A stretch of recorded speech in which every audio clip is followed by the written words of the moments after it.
Okay, we were talking about Eight Is Enough. I didn't ask you what was the concept of the show. Concept was just the comedic confusion, having that many kids with conflicting viewpoints and time schedules and everything else, but not to do it as a silly show. You know, in the pilot episode, the David character, at that time played by Mark Hamill, moves out of the house, has an argument with his dad, moves out of the house, gets an apartment of his own. His dad stops over to try to mend the bridges and find that Mark has a lady girl up there with him, and there's a whole, for its time, it was relatively grown up. We did,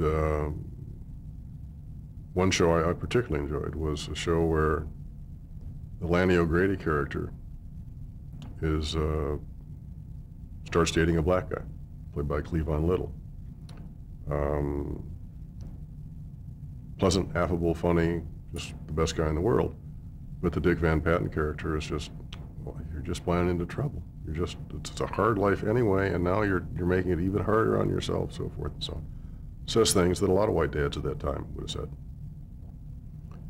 And she's, if anything, that just drives her more fiercely into Cleavon Little's corner until she goes to college that she's attending the next day and finds Cleavon Little is there as a military recruiter for the Air Force, which sets her off because she doesn't agree with that. And Cleavon Little comes to them both and saying, how much prejudice does this family want to have? You've got about race, you've got about politics. I'm still the same guy. I'm still walking around doing what I do, and I haven't changed. You're the ones that have to think this through. And it was an interesting assault on some preconceptions, you know, that we all carry some about, you know, to some degree. And it was, we did some interesting shows in that it was always much more comedic than anything else. But in most of the shows, we managed to find some element of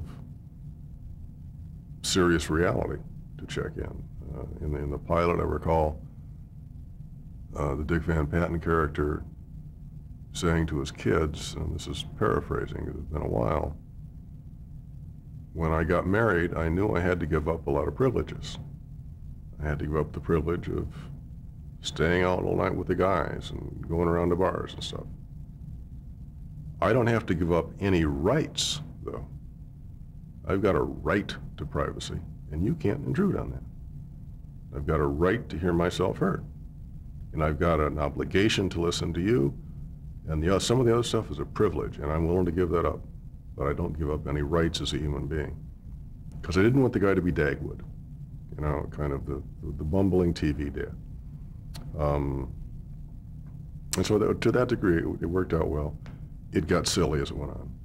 It got lighter than air, and it just didn't, you know, qualify. And then in the first, pardon me, 8, 10 episodes, I've forgotten how many, we lost Diana Hyland, who played the mom in the pilot. And I think that was hard emotionally on a lot of the kids, because that was all of a sudden, it wasn't just a funny TV show anymore. All of a sudden, she's really dying. You know, and we kept her alive, we kept the character alive. The last, I think, 3 episodes, I guess, with phone calls and a storyline that had her off visiting her sister. And I'd go to Diana's house and record her half of the phone conversation on a Nagra recorder. And she was, God love her, she fought as hard as she could, but it got her. But that was, then we had the conversation, do we simply recast? Do we play him as a single father? Or do we play him as a single father and then construct a plot line that has him getting married in the second season, which is ultimately what we did. But that hit a lot of the kids hard, I think. And what about you? What was your reaction? I was crushed. I liked Diana a lot. I liked her a great deal. And she was a very special lady. And so how did you go about that recasting? Did you have to immediately? Well, we had to get ABC's approval as to how we would handle it, and they did not want to play him as a single father at all. which had been that was my vote. Play him as a single father, and he ends up finding he's dating a girl that Mark Hamill's dating, and all that stuff going on. Of course, by that time we had to recast Mark Hamill too. Was that because he left the series, or? He wanted to leave the series. He'd done Star Wars. He did the pilot, then he went to England to do Star Wars. And he told me about this movie he was going to do, a science fiction picture. Well, I'm not a science fiction guy then or now. But he wanted to do it because he got to act opposite Alec Guinness. Well, I get that. By all means, go, make your money, have a good time, hope it sells, and see you later. Well, when the See You Later came around, he had a very good fix on how big Star Wars was going to be. He asked for his release from Lorimar. Lorimar said, not in your life. We have the star, the biggest picture coming out next fall. We're going to let you go. We don't think so. And they went round and round with I'll rephrase it. Mark's people, I think, offered numbers and concessions and this, that, and the other thing. And ABC and Lorimar were adamant. No, you signed a contract. We're happy you got a hit feature. Well, we want to benefit from that hit feature. I got the logic. And I met with Mark and said, I wish you well. I understand why you're asking out. I also understand why Lorimar's saying, not going to work that way. And he went out that night and got in a car accident, and his face went through the windshield, and he was looking at serious plastic surgery. And if you check out photos, his face was not the same after the surgery. He was still handsome, good looking. He's a very good looking guy, a man now.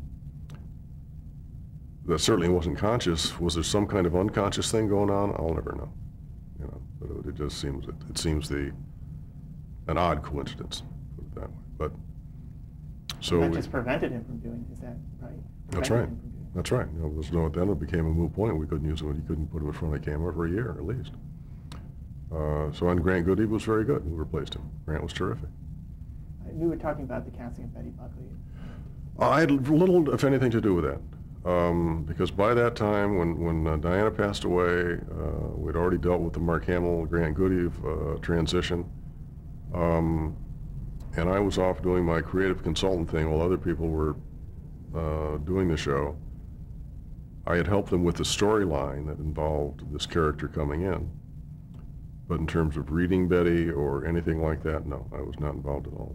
Other people did that. And, they had problems because Betty, I don't think Betty, who was a stage-trained lady and wonderful at what she does, didn't understand how all-encompassing a co-star lead on a series is. That it's Monday through Friday, it's from 7 till 9 a lot of times. There's a great deal of, we need in front of the camera at 8 o'clock, and then at 11 o'clock you're still waiting to get there. There's a lot of that, especially on a show with kids. So she was not a happy kid. She wanted out. She tried to get out. They definitely weren't going to lose her. That was not going to happen. So she did. She does not look back on It Is Enough as the high point of her career. Probably made a lot of money, but not a happy girl. Well, I know you did the TV reunion, and she was not involved. No, she was not. I don't think she wanted to be involved. I'm not even sure we asked the question. That's how sure we were that she didn't want to be involved. And I also know a number of the kids did not want her to be involved. I mean, she was unhappy, and she made herself, or she behaved in a way that ruffled some feathers along the way. You were able to get most of them back, though, for that. Kids were happy to come back. Yeah. The kids were happy. There was a little negotiating stuff that goes on in terms of how much money, and no one's going to get more than anyone else, and all that stuff. That's okay. That's standard. And the picture for what it was, I mean, we had a 2-hour picture that was shot in a 14-day schedule, and that's Harry Harris shot it and shot it very well. He shoots everything well. But that was it wasn't a meal. It was a cheeseburger. It was okay. It was fun, and everyone had a good time, and that's good. And then got some decent numbers, and that's fine. Why was 8 Is Enough canceled? I don't know. I wasn't there. I know the kids. The cast uniformly was stunned. Uniformly, and they found out by, hearing it on the radio no one picked up the phone and said, here's what we've decided to do. No one did it like a real human being, a mature human being ought to do it. All of them heard about it from a third party after the world knew. So they were very, very bummed out about it. Around this time, you formed a partnership with Jerry Thorpe. Mm-hmm. Who was he, and what deal did you have? Did you have a deal with the network? Jerry was the son of a director at MGM named Richard Thorpe. Richard Thorpe did Jailhouse Rock and a whole bunch of very good pictures for MGM. As a result, Jerry was, at a very young age, a first assistant director at MGM. Jerry was the first assistant on a picture that Lucille Ball and Desi Arnaz did at MGM called The Long, Long Trailer. The director was Vincente Minnelli. Desi was looking, Desi, like I know him, Mr. Arnaz, was looking for someone to head up the studio that he and Lucy were thinking of putting together because of the success of the I Love Lucy show. And Minnelli says, I don't know if you want to give it to somebody this young, but Jerry Thorpe over there, that's the guy. So Jerry Thorpe was his executive in charge of production at Desilu when it first went on the air, during the Untouchables and a whole bunch of things, when he was, I'm sure, younger than most of their actors and everything else. Established himself there and acquitted himself, obviously, brilliantly. Went over to Warner Brothers, did a lot of stuff at Warner Brothers, was responsible for Kung Fu, and went through the David Carradine Wars and kept that on the air when it was like this. It was so offbeat and so strange and so a bunch of things. And after that, he did Harry-O with David Janssen, and was just a brilliant director, just low-key, soft-spoken. His direction rarely called attention to itself, but the camera was always in the right place at the right time. And those who, I think, appreciated subtle filmmaking really, really, really liked his work. I had met Jerry when I was doing The Interns as a story editor. He came in to do a couple of the episodes, maybe it was just one. And it became evident for me in the first day's dailies that this guy is much better than your average TV director. And I remember going down to the set and saying, I'm not a production guy, I don't represent the production department. Would you mind if I came down and just watched you? You know, I don't care how many pages you shoot, I don't care, that's not my job. I just want to watch and learn. He said, great. So. Okay, we're back on, you were talking about meeting Jerry Thorpe. I met him on The Interns. He was doing an episode. And it became very clear to me after looking at his dailies for a day that his film was just simply more tasteful and more subtly imaginative than most of the other guys we were using.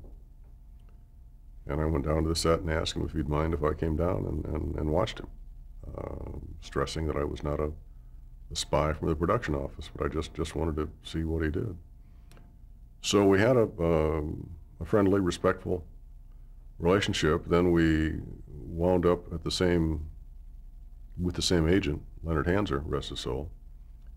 And Leonard recommended that we form a partnership, a production company, which we did. And we made a deal with ABC for X number of series and X numbers of movies of the week and that kind of thing. And I think Jerry and I were partnered for around 7 years, something like that, 6 or 7 years. And it was, we did some awfully good stuff together. We had few disagreements, which was, I think, to both our credit, because we're not at all the same kind of person. I'm pretty blue collar and straight ahead, and Jerry's erudite and a gentleman and much more polished than I am. How did you share the duties of the production company? I wrote it, he shot it. You know, and if he didn't like what I wrote, we would talk, and I rarely had any opportunity or need to ever talk to him about direction, because he had it in the right place. If the material was there, Jerry would get what the material was about. Do you have a favorite during this period, something you did that you're proud of? Yeah, we did a TV movie with Jenna Rollins and Jane Alexander, Bonnie Bedelia, Ned Beatty, called A Question of Love. It was based on a true story about a court case of a lesbian divorcee who was sued by her ex-husband to get custody of their children back once he found out that she had a lesbian relationship. And Jenna and Jane were fabulous, and Jerry's direction was quietly very, very, very powerful. I think it was probably not the first, but certainly one of the first pictures to deal with homosexuality, maybe the first to deal with female homosexuality. Couldn't swear to that. But it was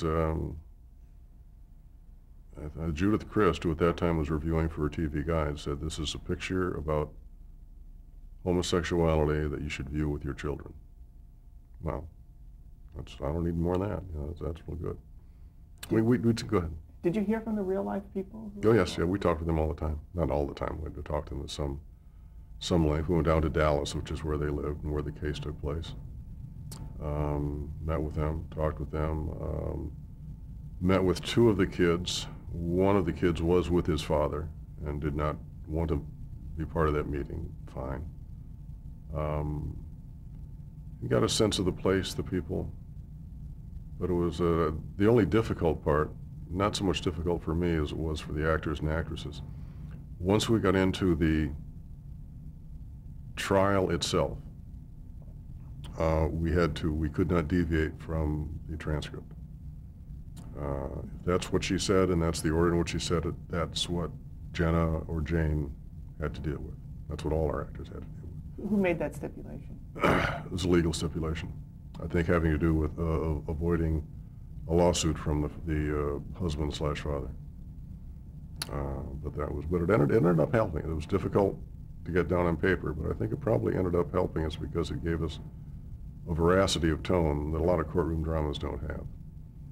And Jerry spent a lot of time in various courtrooms, and you look at his look at that film, and the lawyer never approaches any witness, never gets within 10 or 12 feet, which is what you see. You don't see once you take a look at this, no, it doesn't happen.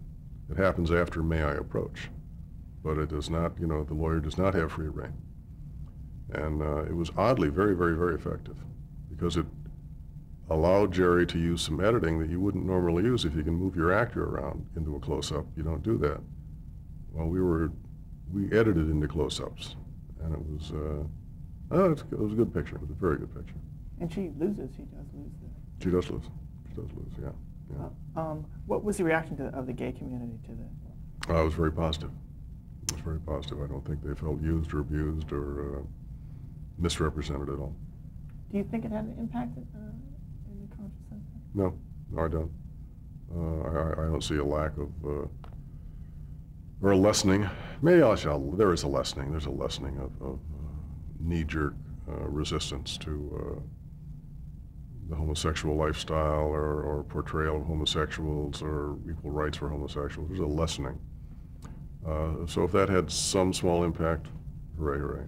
Did you have any trouble selling it? No. The only trouble we had was that the network wanted something as intimate as we could get on screen between the two women. And Jerry and I dug in our heels about that. And then finally we wrote a scene that I just think is terrific, which is where Jane Alexander is helping Jenna Rollins wash her hair and rinse it out. And it is quiet, and it is obviously physically intimate. You don't ask a stranger to wash her hair. It's not sexual, but it's definitely intimate, and you understood, or at least I understood when I watched it, the caring that went on between these two people. The other thing, which is clearly what ABC was asking for, though they would not be so overt to actually ask for it, give us as much flesh and moaning, groaning as you can put together, that would not have helped our cause.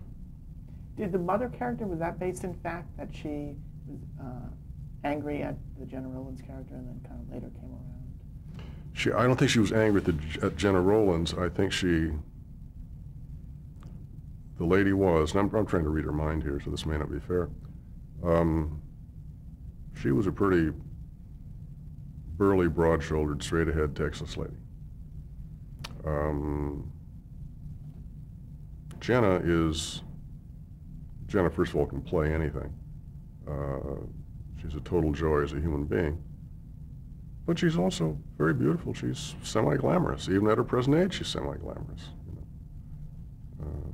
One of the nicest compliments I ever got in my life. I may never get a better one. I was, Jenna's a graduate of the American Academy of Dramatic Arts. As I mentioned to you, I'm on the board of trustees. She was the speaker at the last graduation. Now, this movie, Question Love, is 25 years ago or more. And I knew Jenna didn't remember me, no reason why she should. She's done 1,000 things with 1,000 people. And we're sitting there at the desk prior to around the dais prior to the graduation. And I said, Jenna, I don't expect you to remember, you and I have worked together before. And she said, when was that? And I said, on A Question of Love. And she said, wasn't that the most wonderful script?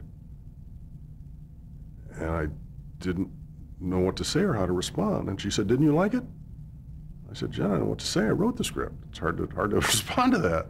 And she said, oh, I thought you were one of the actors. I said, no, I was on. But it was so giving and so out of the blue and so uncalled for and so unexpected, you know. But that's her. She is just, and I think the fact that our Texas lady was, she's behind the desk at 7-Eleven, you know. She's getting a cheese dog. That's her. She's burly, and I think that bothered her a little bit. Okay, I'd like to move on to Fame. Sure. Was it your idea to take that movie? No, they'd done the pilot before I was on the scene, and the pilot was viewed as promising but flawed. They kind of wanted to do this show, but they weren't sure they wanted to do it off this pilot. So maybe they wanted to either do a brand new pilot and start from scratch, or try to find a way to save the pilot, change the pilot in order to.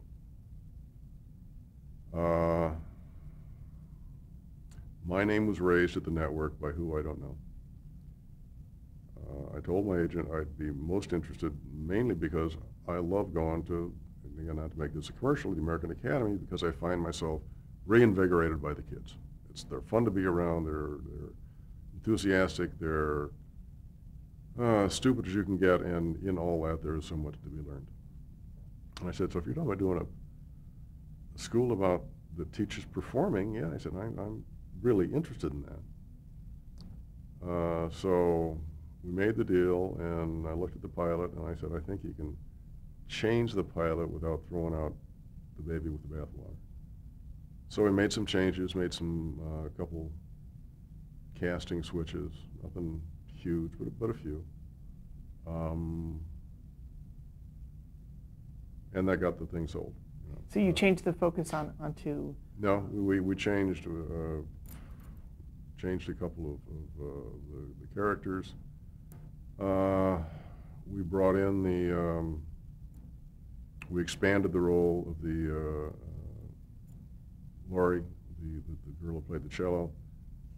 Got a semi-competition going between she and Erica Gimple, the girl who played Coco, and made it more of a one-on-one fight as opposed to an across a broad-scoped view of the school, which I think the original pilot was. And that got us sold. So no, I was not involved with the original pilot. That was other people who got there first. So you were the executive producer at this point? Yeah, yeah. And you were writing the episodes too? I was writing a lot of the episodes, yeah. Mm-hmm. Where did you get your inspiration for the ideas for the plots? I just never grew up. You know, I mean, I do. When I go to the American Academy, I love to do it, love to listen to the kids. I learn. It's and there's nothing particularly magic about television or theater or films or whatever. Most of us who do, at least what I do, we put on shows. We put on shows. And I can get as much of a kick out of a stage play where the joke works and there are 30 people in the house as I can about doing a television show that 60 million people are watching. You're still putting on a show. And so I love the mechanics of it. I love the process. I love going to the set. I love the collaborative thing that goes on. I even love some of the bitching and whining that goes on too. So this was, for me, a good fit. What was a typical work week like? I know it had elaborate dance numbers and things like that. Well, that's one of the reasons from my standpoint, selfishly, it was such a joy to do, because it just gave me more tools. You know, you could tell the story like you would normally tell a story from my standpoint at a typewriter, with scenes and dialogue and plots and this, that, and the other thing. Or you could do it with scenes and dialogue, or music and dance. Music and dance. I mean, there are so many things to work with. We could bend reality a little bit, just the musical lens that to it, you know. When I saw Cop Rock, I just went, Steve, and like, I'm not a buddy of his, I don't know. You know, I said, you should have watched Fame, because that's how you do a musical, you know. And this, you don't just stop, you can't stop the storytelling to do a number. The number has to, if only slightly, has to advance the plot. If it advances the plot, then all those intercuts to the people watching and all this and that are like intercuts to someone on the other end of a conversation. If it's just to watch Alice and Joe dance, then you're only the audience, and it becomes, I think it goes away very quickly. But the analogy I always used is, during the Marx for Other Pictures, when Harpo went to the harp, I went to the candy counter. Because, you know, I knew everything was going to stop. There weren't going to be any jokes. There weren't going to be anything that meant anything. It was just going to be this nice man playing the harp, very nicely, too. So when we did it right, and we didn't always do it right, when we did it right, we managed to put together the script and the storytelling and the music in such a way that they went together. It was seamless. And also, when you have Debbie Allen behind the camera, you've got an energy and a drive and a professionalism that you don't get in many places. If you can put it into words, the show had such a flavor for being young. Mm-hmm. And here, you're middle-aged at this time. Mm-hmm. How do you think that happened? How were you able to instill that into it? The kids were young. The kids were largely, not all, but largely from New York. They were out of their fish pond, a little ill at ease. A couple of the kids had, in fact, gone to the School of the Arts in New York, so they had firsthand knowledge of what it was like back there. Sometimes that was a plus, sometimes it was a minus. And energy is contagious. You know, energy begets energy. You know, I think if I want to really wake up throughout the day, I don't sleep in an extra half hour. I go to the gym, and then I'm energized. I've taken energy from expending energy, and I think that's largely what we had in Fame. And it shot in 1 week. You shot one episode. 7 days. 7 days. Okay. Can you break that down for me? Well, I can give you a template, but it would vary from episode to episode. Let me stop you actually right there, because we're at the end of